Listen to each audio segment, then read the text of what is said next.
Hey everyone, welcome to the channel. My name is Ethan Sturm, for those who don't know, and I've got about a decade now playing Quidditch. Currently, I'm the co-commissioner of Major League Quidditch. I write for the 8th Man, I coach the Harvard Quidditch team, and I'm also the assistant coach of Team USA. So the midline is a project that I'm really excited to be doing right now.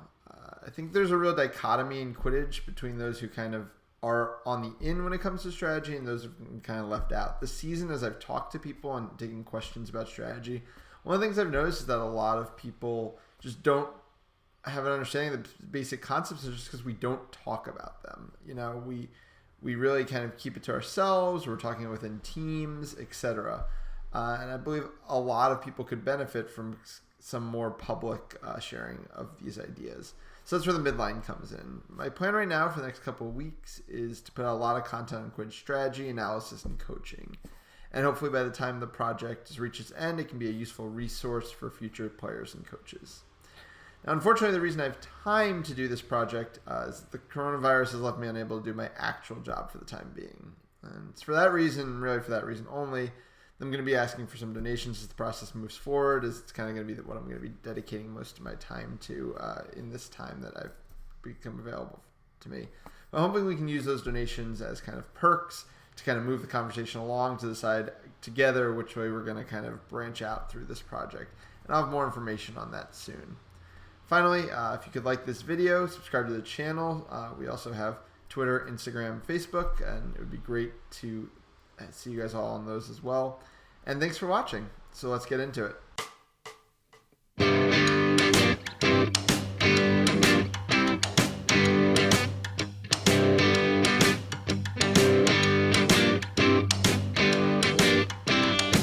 So the first game that I want to break down is the US Quidditch Cup 9 semifinal between QC Boston and Lone Star Quidditch Club.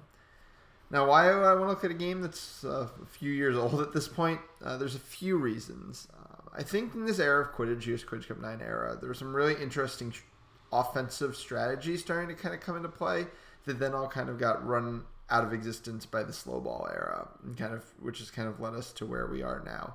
And I think a lot of those strategies are now to a degree underused, so I kind of want to be able to take a look at that.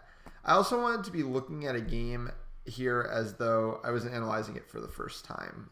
And if I did something more recent, I might have kind of ideas of what's going on. I'm so far removed from this game at this point that I don't remember any of the details, so I'll be able to kind of go through it with you and show my thought process when I'm analyzing a game for the first time, be it for one of my teams I'm coaching, for one of my writing things, or just kind of for my own benefit. Third, the camera angle at this tournament was phenomenal. It's everything you could want to analyze Quidditch with. And fourth, I think it's just a historically significant game. Just kind of background, US Quidditch Cup 9 for the last 3 years, University of Texas had won nationals. This year it would not happen. They were eliminated by Ball State in bracket play. The kind of core of that UT team, including Augustine Monroe, also lost. That was the first year of Texas Cavalry, and they fell earlier in the tournament.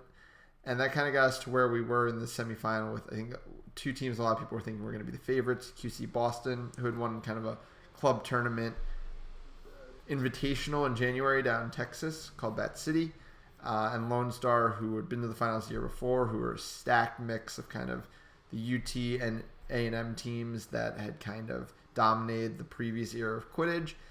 And most people thought whoever was going to win this game was going to win nationals. It did end up coming to pass that way. But regardless, it has a lot of history attached to it. A lot of these players also have either, before this game, they'd played for Team USA. After this game, they've played for Team USA. So there's a lot of that here too. So let's get into the game now. So I think the first thing I really want to talk about is how I go about analyzing a game. So I'm just going to do a watch through. I'm not going to be going back and forth, bouncing and bouncing. I will stop at times. And this is just my typical process. The one thing I do like to go back on is I like to watch a play. And if I can't see what happened in this play, why it broke down the way it did, I will go back and look. And otherwise, I'll just kind of keep letting it play. But I kind of want to be looking for answers as I go. So let's start the film. So we get rooms up here. Both teams in 2 mil beater sets for the brooms up. Seems to be kind of prioritizing athletes rather than even their actual beaters. Bludger Control goes to Lone Star. Quaffle goes to QC Boston. And we'll see how each of these teams are lining up. These teams both played man defenses this entire season. So that's what you'd expect to see here. Top-bottom beater pair, something you see less these days. But they're able to defend it with a strong backbeat there. And they force the reset from QC Boston. Good spreading out on the reset there. Keeping options for each other. Now, there's no limit on resets back in US Quidditch Cup 9. That's eventually what brought on the slow ball era.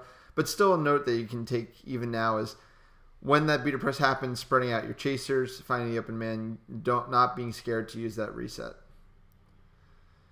So Lone Star is going to stay in that vertical beater pair. Does leave that top beater a little isolated, as you can see. We'll see if they attack that same pick and roll motion that QCB ran on the first play. He gets attacked. And QCB is able to make an opportunity there. Let's pause. So this is what I want to see. So basically 2 things happened here. Lone Star's back beater prioritized this bludger that did not need to be prioritized. Now, this is Chris Scholes. He's not typically a beater, so it might not be worth a note since he's probably just there to run brooms up, but that's what creates this opening. I have no issue with his keeper positioning. I think he's blocking the passes he'd expect there. This is just a good job of throwing your teammate into space. You do not always need to put this quaffle right on the player. If Greenhouse puts this ball on Bear here, then this is going to be closed down. This beater is going to be closed down. She's never going to get a chance to do anything with it. By throwing it into space, he's putting her where she's going to be most dangerous. And though it doesn't work out there, that's what did cause it. So Lone Star is going to look to go the other way. They'll switch out beaters. We'll see what their half-court offense looks like with bludger control. QCB can't switch. And that was a little too easy. So let's see what happens here. I mean, first of all, you're going to lose a lot of offensive possessions if this pair of beater and point defender can't do anything about the ball carrier. Drew Wazikowski was one of the best ball carriers to ever play, but the play is going to start breaking down from there. That said, some interesting things are happening on defense here. Marshall is unmarked on this wing. And obviously a lot of space here as well for Renz. So once he's passed, he forces a beat. I don't know if he forces this beat. I don't think this beat needs to be made here because there's no threat of scoring here. He's still outside the keeper zone. He's still probably 10 yards away from that shot. No real risk there. Still, Marshall unmarked, so this is going to be dangerous if he wants to go that way. He doesn't even need to because Bear is also not marking nearly close enough to Renz to be playing a man defense here. She shouldn't be that scared of diving in unless they're planning on collapsing here on Wazikowski, which I don't think she has an angle for anyway. And this is the result: a free pass, a free shot. I did misspeak. It looks like Knowlton didn't make that beat, so a little bit more defensible. So now both teams actually get to switch out to their starting lineups. Have one and Zoo in for QC Boston. See if they have any better ideas to try to break down this bludger control. High press from Lone Star. I don't love this early. I like it as a concept once you've crossed midfield. And again, resets don't matter, but you're leaving this beater so high in isolation. Basically, in any exchange, you're almost guaranteeing a throwback, so your beaters can safely take it there. We'll see how they attack it, though. Zoo playing a little scared of Ulroth there. He does get the beat. He's going to lose bludger control for it. So, like I said, way too high of a press from Lone Star. They pay for it. QC Boston's quaffle player is not exactly quick to react there. And it looks like the only thing they're looking for is that pass to Bear, and it's being read well. Marshall fakes the fast break against bludger control. And I'm fine with that because it's something we don't see enough in Quidditch. First of all, I think in general, fast breaks aren't pushed enough.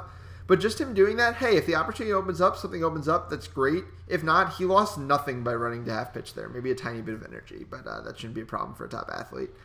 a tiny bit of energy, and he got to at least see what they were going to do. Hey, maybe he forces a beater's attention on him, and his beater's able to sweep in for bludgeon control. A million good things can happen. Very, very few bad things can happen. So now we can see Lone Star's first possession without bludgeon control on offense. It's the same vertical beating style, but you see Haviland sitting a little deeper, and even though he is not going to get bludgeon control. Now Zoo is way out here. And this is the same thing we were talking about in the last play that we saw from Knowlton, and maybe I should actually watch this time to make sure, yes, she does make the beat. I'm sorry, I just expanded the screen. So she's now way out of position. They don't have bludgeon control.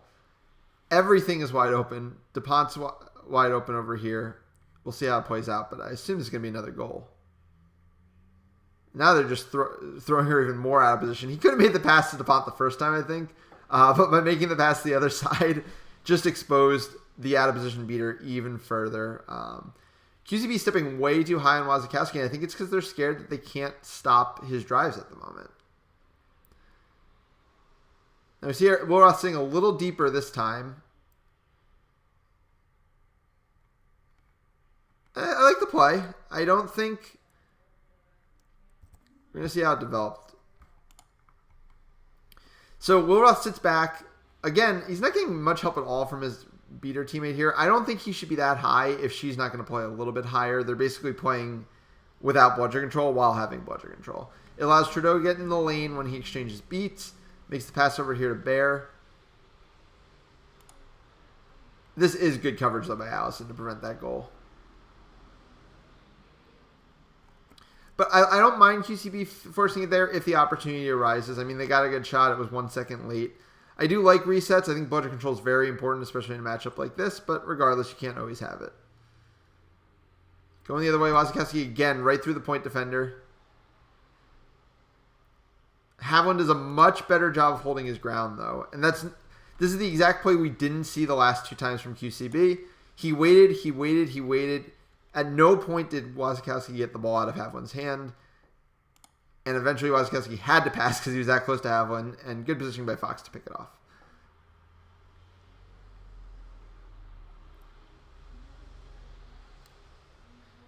First beater subs from QCB. And the same thing happens. Wilroth is really having a good job on those exchanges. And Allison's doing a good job of cleaning up.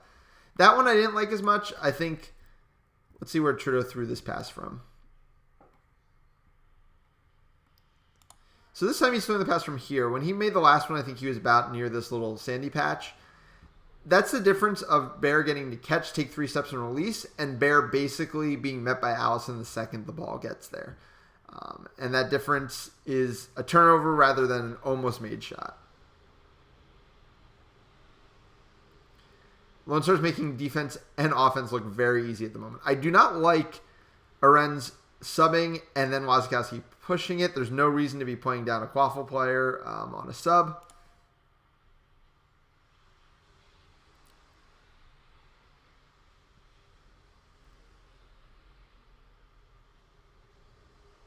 Yeah. So, and it's that simple. Look, their beaters win here. There is no QCB bludger over here. Maybe Zoo still has one. Let's follow. No, Zoo's finally going to get one, but Marshall didn't have any options once he was wrapped by Fox because they couldn't get in the play fast enough. Either run a fast break or don't sub. Don't do both. That's just asking for trouble.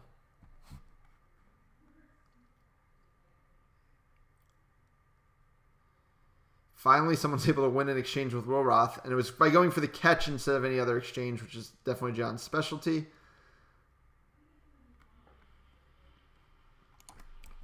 But the Quaffle game still can't get there. QCB's still not winning these one-on-one battles at point, and it's stressing their ability to make passes. So here, Greenhouse gets caught up by a double coverage and tries to get across to Trudeau.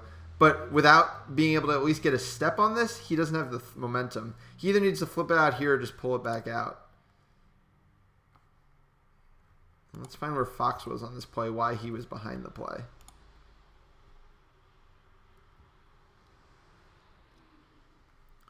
So this is just bad position. This is all around bad positioning.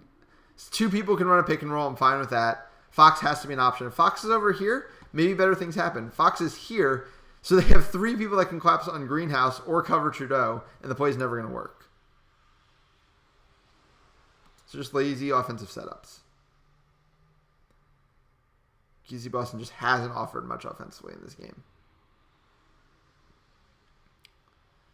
Wasikowski's going to sub out there. Now, Wasikowski was kind of the only creating force in offense in this game on either team. You see it's 2-0 right now at the 4:23 mark, and it's basically only him. Nobody else does anything. Let's see if Lone Star can create another way. Stevie Bell coming into the game, and he's not. See how he doesn't win on Greenhouse here. Admittedly, also against Bludger Control, I think he has to pull back.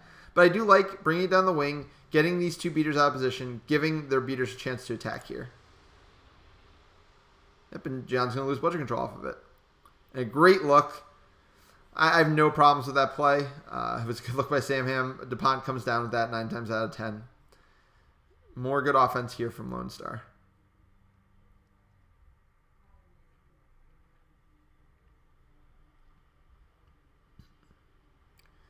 So last time, Woolworth's finally out of this game.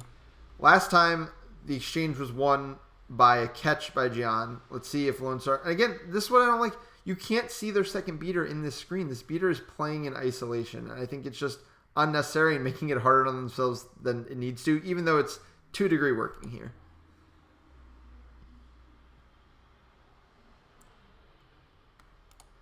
And that's tendency charting there. Gian pump fakes here. John always wants to catch. This might not be known now, but you know if you're a club team scouting another top club team, you should know that this pump fake is not scaring anybody, and then you shouldn't be throwing an off-balance throw that he's going to be able to catch off of you. And that changes Bludger Control over. Now we'll see how a new QCB offense attacks this.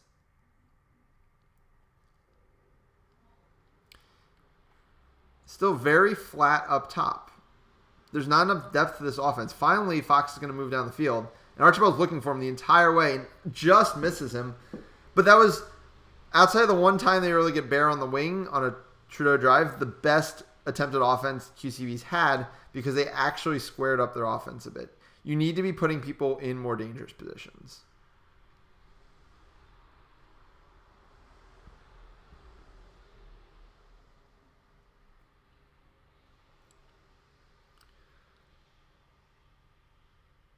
Have them back in the game now. It's a big strip there by Greenhouse, but I don't like the way this defense generally broke down for QCB. So let's see how exactly it happened.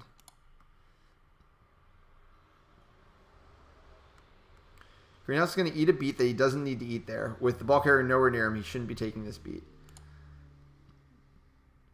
It plays to a QCB Bludger Control, and Fox also gets beat. So now you've got your point defender out of the play and your step-up point defender beat, and that's what's going to break down this offense. It's going to lead to a good look from DuPont, but Greenhouse is at least able to carry it. Again, I think Zoo is stepping too high here against a team that wants to pass and dunk, not shoot. We haven't seen much shooting from them, and that allowed that pass to go. But a good defensive play by Greenhouse. And then just taking it the other way. I mean, that's a heck of an athletic fast break attempt from the two of them. I guess note would be where were the other two offensive players? But hey, they finished with authority. I think they were subbing, so there you go.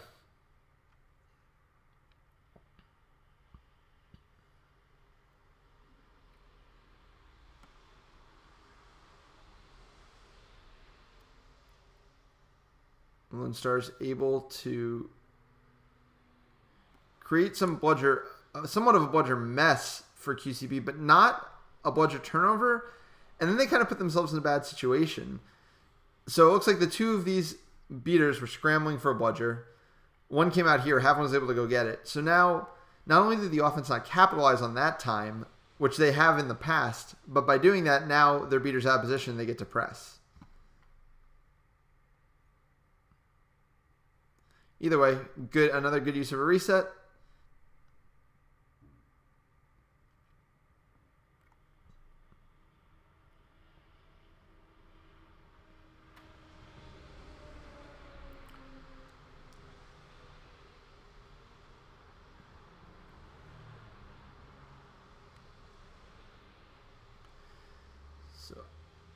So I think this play falls apart there by Bell not going for it. So he's going to get this ball in space. And yes, Havlin is here, but this is where you need to be at least be able to consider a shot. And this is why them being such a pass-heavy team is a bit of a hindrance here. Everyone stays home because Bell never threatens to get into this lane and shoot. Havlin doesn't threaten to throw. Trudeau doesn't need to step out to pass. And he kind of forces this pass to the right instead, which eventually gets cleaned up. And I think they are able to keep the ball and get bludger control. Regardless, though, it could have been a better scoring opportunity. Looks like a turnover for going out of bounds. I honestly don't remember what the out of bounds rules were in US Quidditch Cup 9, but QCB ball nonetheless.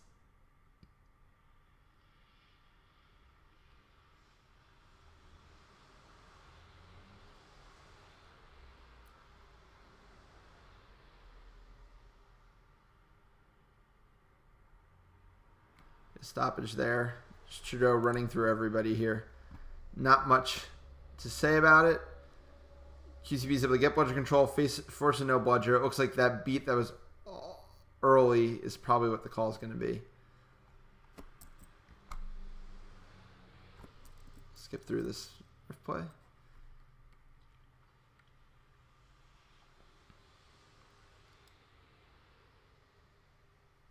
I like Lone Star running the fast break there. I like the way they drew the bludger out. The perfect pass. It was just a great defensive play by Trudeau. But the fact that they ran that bludger, with the bludgers kind of scattered to still run that, was definitely something that gets missed a lot that I thought was a very effective play.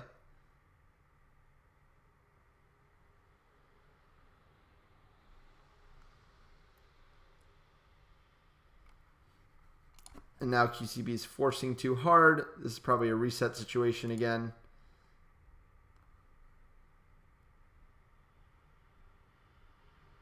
Yeah, even if he completes that pass, I don't see how that's ever turning into a goal. Now, I'd like to see Lone Star running here. And I guess they get stuck in a subline.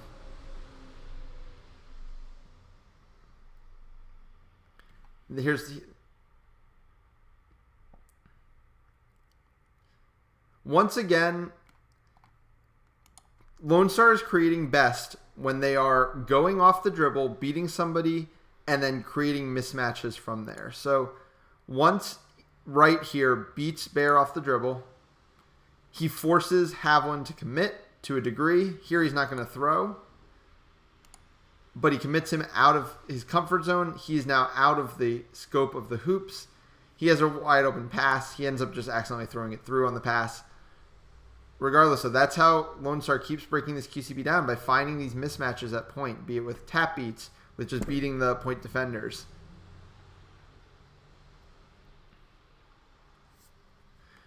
Will Ross back in the game now, and he's playing deeper now. This is more what I like to see. This is a better cohesion. He's able to throw back. Havlin, though, kind of blows up the play anyway. You know, that's just going to happen sometimes. I think there's some bad bounces. Let's watch what's happening, though, in the Quaffle play. So here's this bread and butter pick and roll. If you want to watch a pick and roll be run, watch how Tyler Trudeau runs a pick and roll. What he did there, he didn't just put his body in the way here. He shoved in a way that's going to get him about 2 feet here. And you'll see why that's going to matter in 1 second. He's going to get the inside track, and there's going to be nobody stopping him.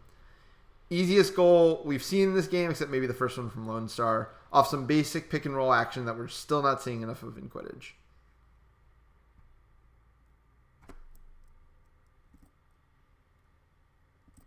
Forward a bit.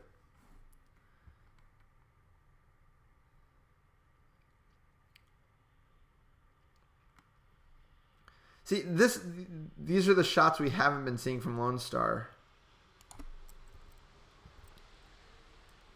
This is an interesting choice here, because they did lose the bludger here. They have no way to pressure Zoo, and Zoo is high enough here that to take away the shooting lane. But again, Lone Star beating QCB on this point. I don't know if this would require, if you're watching the tape, that maybe they need to adjust their point defenders or the way they're going about it. But regardless, this is a high step. It's just a pass that happened to go through the hoop. I don't think there's anything that Zoo could have done better there, or really anybody could have done better there, other than not losing the ball at point.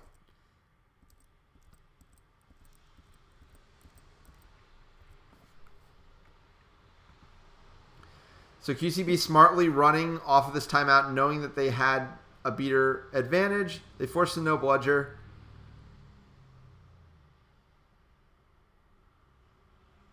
It's a very max having play to be camped out in their own zone, but that's a really missed opportunity there from QCB all around.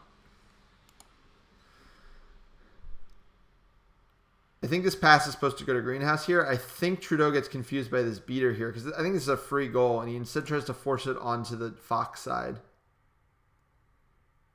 It would have been a goal regardless if they could have just gotten over to Greenhouse there. It's just a tough situation. It's just kind of showing the superior Lone Star physicality and how it keeps winning in this game.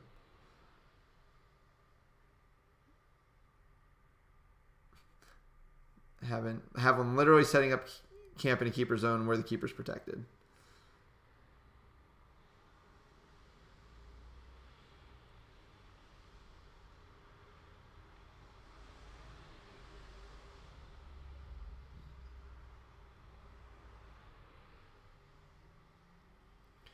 I'm not an expert at beating.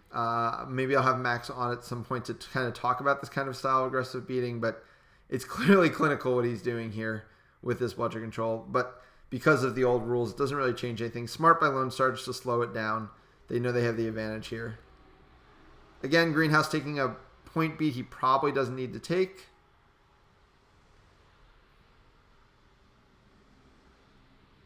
A good beat before by Zoo to step up there.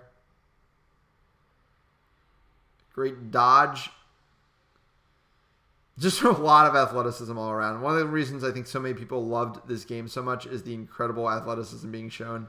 And just these stops on offense and defense are just wild. Though I think we are going to get a card here. One thing I want to touch on while they're going on this card.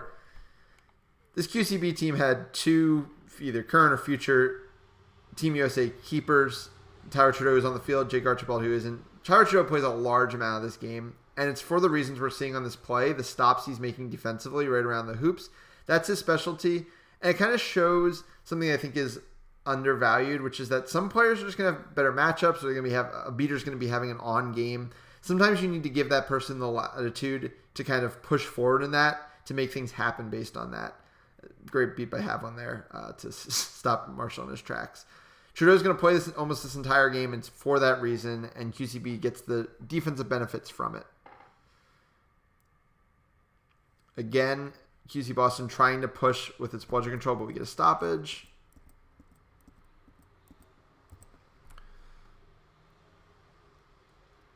And a beautiful no bludger situation created. But that Lone Star physicality making it so impossible for QCB to do things.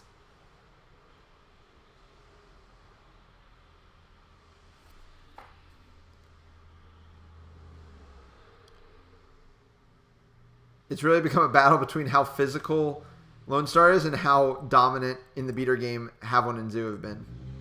Because here, they're able to force a reset all the way back into their zone, and Havlin and Greenhouse are still able to create a turnover and a goal. I think we got some players down here. Skip it forward.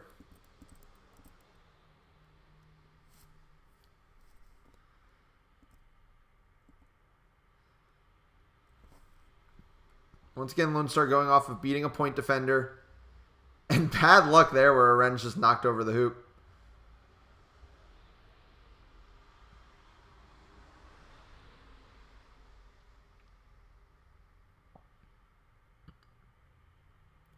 And that's Trudeau's physicality. The only person who was really matching that Lone Star physicality in this game was Trudeau. Both beaters getting a tussle there, but regardless...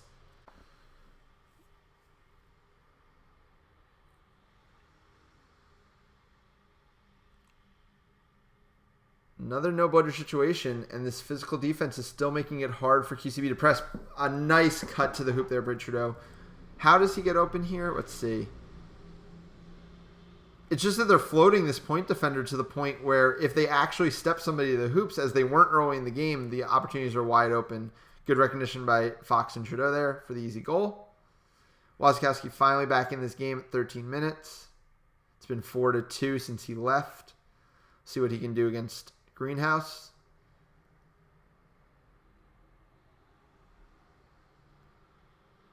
Goes for the shot.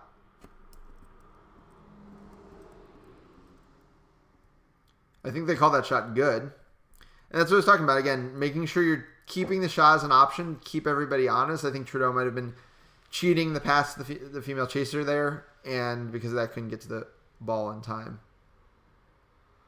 Wasikowski now plus 30 in this game, by the way.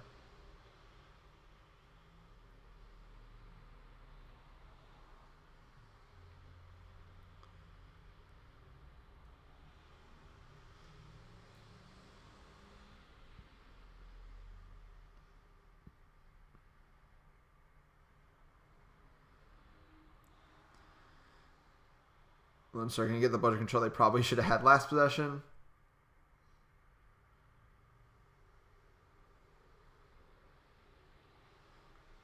QCB being properly patient with the bludgers not in their favor.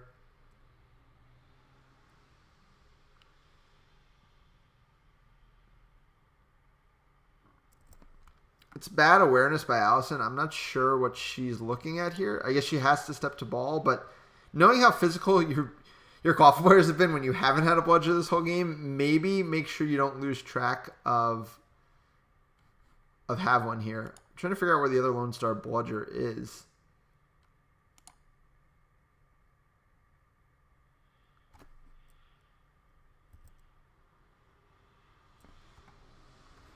So it looks like they subbed Beater.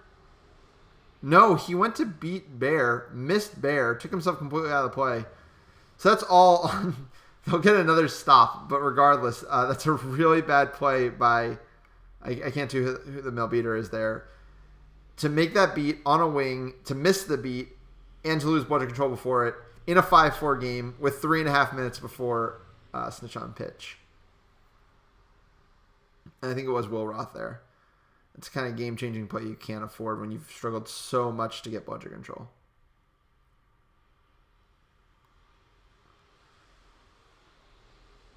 Wasikowski misses that shot.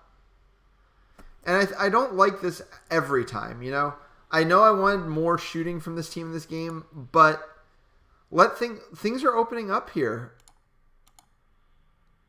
That's a tough shot, and you have multiple open options on the other side.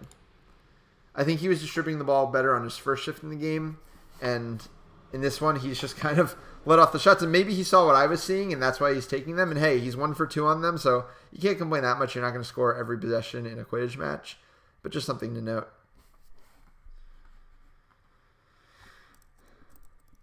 Skip ahead. Lone Star goes for the bludger control play and just gives up a free goal. And I don't know if they even get it. I don't know if, again, Will Roth, this is the second straight time where these Lone Star beaters have just lost track of have one. And meanwhile, just a nice pick and roll.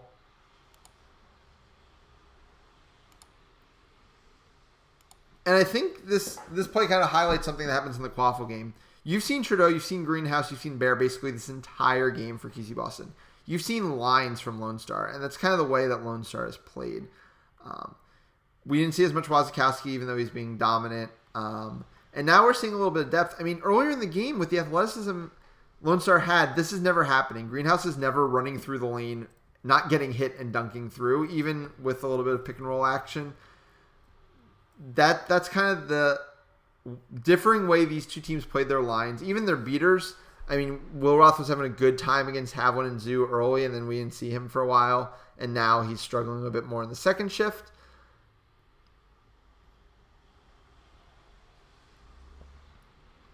Havlin again is able to kind of force the issue there. But Wasikowski is just looking so good in this game, and it's why it's again shocking how long he was out of it.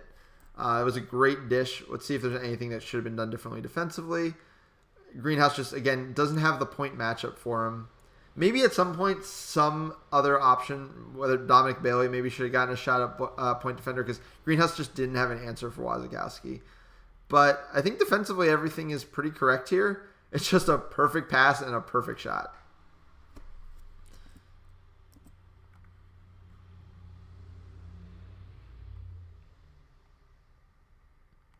They're finally going to get Havlin some time here before snitch on pitch. It's a smart move. You know this is going to be a snitch range game almost assuredly. You want to have your best players as fresh as possible. 16 minutes on the clock. Great time to get that player out. You could be wondering if maybe they should be doing something similar with Will Roth here.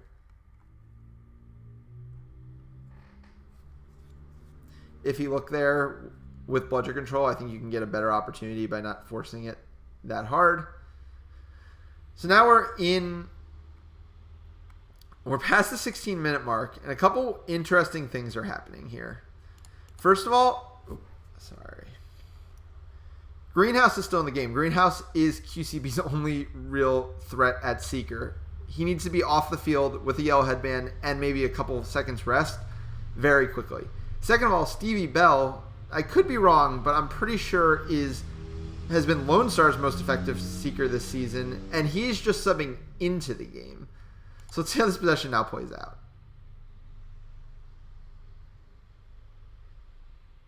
More dominance from the QCB beaters. Keeping bludger control, which is so important at this point. I think we're getting a foul. Oh, we get a turnover. So now QCB is going to have bludger control, an inside track, bludger control, no bludger, and an inside track to the hoops. We'll see if Bailey can convert here, but I think it should be pretty straightforward. And it is. 6-6. This is now a snitch range game, so these teams need to be making the proper adjustments. Stevie Bell should not be in this game at 6-6 if he's going to be seeking for them. These beaters need to be focusing bludger control exclusively. Nothing else matters. And again, both of these two seekers still on the field matched up against each other.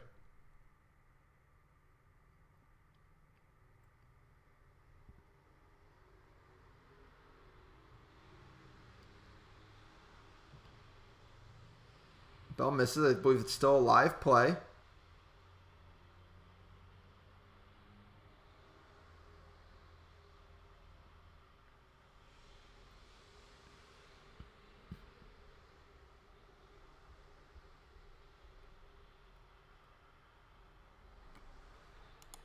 Now QCB immediate recognition. Greenhouse is coming out of the game so that he can see 17-18 is the time. Not the same for Stevie Bell here. Jake Archibald went to the box to wait that minute until he could get over there.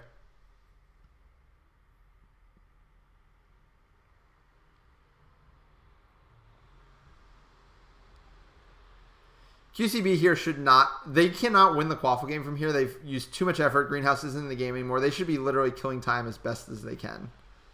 I would use a reset here, especially infinite resets. I mean, again, now we're getting the slow ball meta. It's its own thing, but regardless, I think QCB is doing the right thing here. They're in no rush.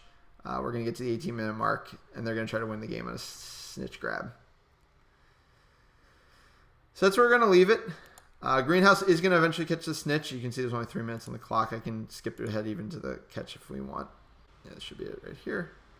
Good box forming, bubble forming from QCB. Greenhouse makes the catch. So, some takeaways that we can kind of apply generally to modern Quidditch. We saw the importance of creating driving lanes to open up your passing and your shooting options. These two teams did it two different ways.